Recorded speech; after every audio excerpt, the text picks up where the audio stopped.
Hello to everyone. देखिए, हमें exercise 2.2 को आज करना है। हमने इसके 4 क्वेश्चन किए थे। क्वेश्चन नंबर 5 से हम शुरू करते हैं। दो संख्याओं में अनुपात 5:3 है। यदि उनमें अंतर 18 है तो संख्याएं ज्ञात कीजिए। सबसे पहले हम देखते हैं कि संख्याओं में अनुपात हमें 5:3 दिया हुआ है। एक संख्या 5 है तो दूसरी उसकी तुलना में 3 है। आप अनुपात वाले क्वेश्चनों में चर का प्रयोग करेंगे क्योंकि हमें संख्याएं ज्ञात करनी है और अज्ञात राशि को हम चर द्वारा दिखाते हैं।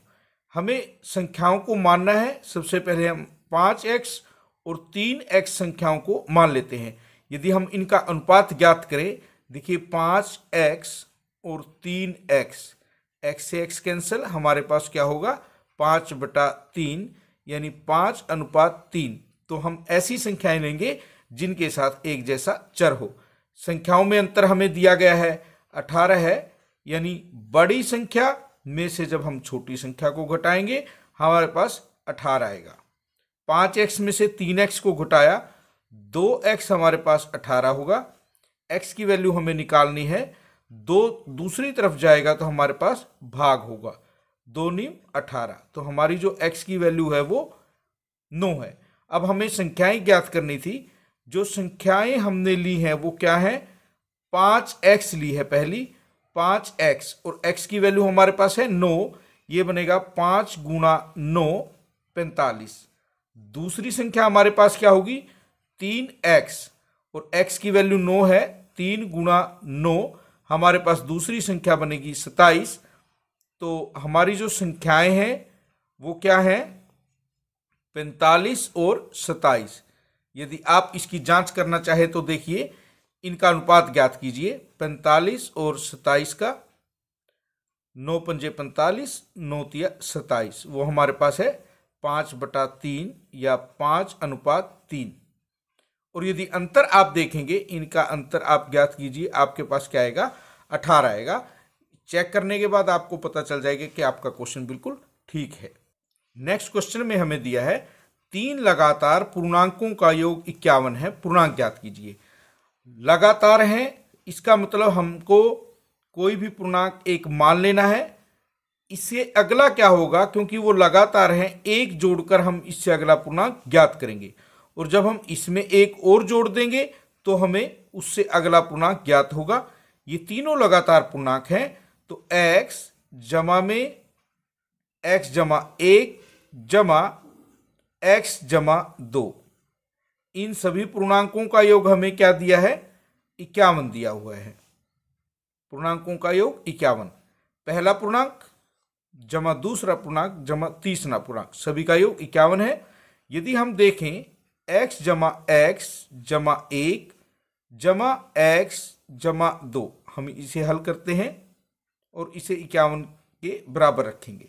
1 2 3, 3x जमा में 2 और 1 3, चर वाली राशियों को अलग से जोड़ेंगे और अचर राशियों को अलग से। ये 51 है। 3x की वैल्यू हम निकालें, 51 घटा 3, 3x हमारा क्या होगा 48। हमें तो x की वैल्यू निकालनी थी। जब 3x हमारे पास 48 है तो x हमारा क्या होगा 48 भाग में 3, ये हमारा 16। x की वैल्यू हमें पता चली। x हमारा क्या था पहला पूर्णांक। आप कहेंगे कि पहला पूर्णांक हमारे पास क्या होगा 16, उसके बाद दूसरा, ये लगातार हैं तो एक जोड़िए 16 और 1 17, और तीसरा पूर्णांक हमारे पास क्या होगा 17 में हम एक और जोड़ देंगे तो हमारे पास क्या होगा 18 होगा। आप चेक कर सकते हैं 16 17 18, 8 7 15 और 6 21 का 1 हासिल 2, ये 51। ये लगातार हमारे पूर्णांक हैं 16 17 18, और इनका योग हमारे पास क्या है 51 है। इससे आप चेक कर सकते हैं। देखिए क्वेश्चन नंबर 7 हमारे पास है 8 के 3 लगातार गुणजों का योग 888 है। गुणजों को ज्ञात कीजिए। सबसे पहले हम पहला गुणज लेंगे, क्योंकि वो 8 के साथ गुणा होकर आया है। हम कोई चर लेते हैं x, ये 8 का पहला गुणज होगा। दूसरे के लिए हम इसमें 8 और जोड़ देंगे, तीसरे के लिए हम एक बार फिर से इसमें 8 जोड़ेंगे तो 8x जमा 16, और तीनों लगातार गुणजों का योग हमें क्या दिया गया है, 888। पहला गुणज जमा दूसरा गुणज और जमा तीसरा गुणज, सभी का योग हमारे पास है 888। यहां देखिए 8x जमा 8, 8x जमा 16, हमारे पास है 888। 8 और 8 16 और 8 24, x हमारे पास है, ये हमारी अचर राशि है 24, और योग हमारे पास 888 है।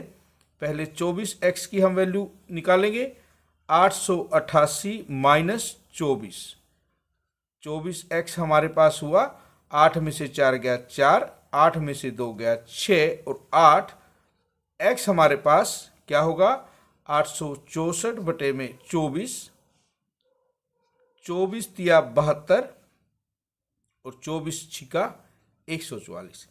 x की वैल्यू हमारे पास क्या आई है, 36 आई है। हमें देखना है पहला गुणज क्या था, पहला गुणज हमारा था 8x, यानी 8 गुणा में 36, 8 छिक 48 हासिल 4, 8 तिये 24 और 4 28, ये पहला होगा। दूसरा गुणज है, ये लगातार है, इसमें आप एक 8 जोड़ दीजिए, 296 होगा, और तीसरा हमारा जो होगा वो 296 में 8 और जोड़िए, आपको 304 प्राप्त होगा।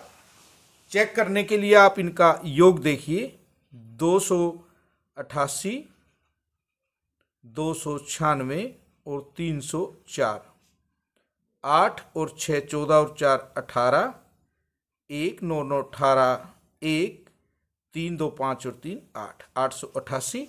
इसे आप चेक कर सकते हैं। देखिए हम 8th क्वेश्चन और करेंगे आज। 3 लगातार पूर्णांक बढ़ते क्रम में लेकर उन्हें क्रमशः 2 3 तथा 4 से गुणा कर योग करने पर योगफल 74 प्राप्त होता है। तीनों पूर्णांक ज्ञात कीजिए। देखिए 3 लगातार पूर्णांक है, सबसे पहले हम एक मानते हैं x, दूसरा क्या होगा, इसमें एक जोड़ देंगे x जमा 1, और इससे अगला होगा x जमा 2। हमने तीनों पूर्णांकों को मान लिया है, क्योंकि ये लगातार हैं, एक एक संख्या जोड़कर अगला पूर्णांक ज्ञात किया जाता है। पूर्णांकों को जो गुणा किया जाना है, पहले को 2 से, उसके बाद 3 और उसके बाद 4 से, हमें बढ़ते क्रम में लेना है। पहले को हम 2 से गुणा करेंगे, दूसरे को हम 3 से करेंगे, और उसके बाद हम 4 से करेंगे, और इन सभी का जो गुणनफल होगा उनको जोड़ देंगे, हमें 74 प्राप्त होगा। पहले का गुणनफल जमा दूसरे का जमा में तीसरे का, हमें दिया हुआ है, गुणा कर योग करने पर योगफल 74 है। 2 को x से गुणा करते हैं 2x, 3 को x से किया 3x, 3 को 1 से कीजिए 3, 4 को x से करते हैं 4x, और 4 दूनी 8, हमारे पास इनका योग 74 है। 2x और 3x, 5x और 4x, 9x, 3 और 8 11, ये हमारा 74 है। 9x बराबर है 74 माइनस 11, हमारे पास 9x की वैल्यू 63 होगी। x हमें ज्ञात करना है, 63 भाग में 9, 9 सत्ते 63, हमें x की वैल्यू का पता चल गया जो कि 7 है, और x हमारे पास क्या था, पहला पूर्णांक हमारा क्या होगा, वो 7 होगा। उसके बाद दूसरा पूर्णांक, ये लगातार है तो 7 जमा 1 8। तीसरा पूर्णांक हमारा जो होगा, इसमें एक और जोड़ देंगे 9। 7 8 और 9 हमारे पूर्णांक होंगे। अब हम इसे चेक करके देखते हैं।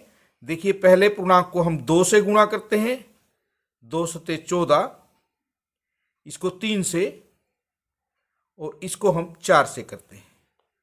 14, 24 और 36 जब हम इन्हें जोड़ेंगे 4 और 4 8 और 6 14 का 4 हासिल 1, 2 और 2 4 और 3 7।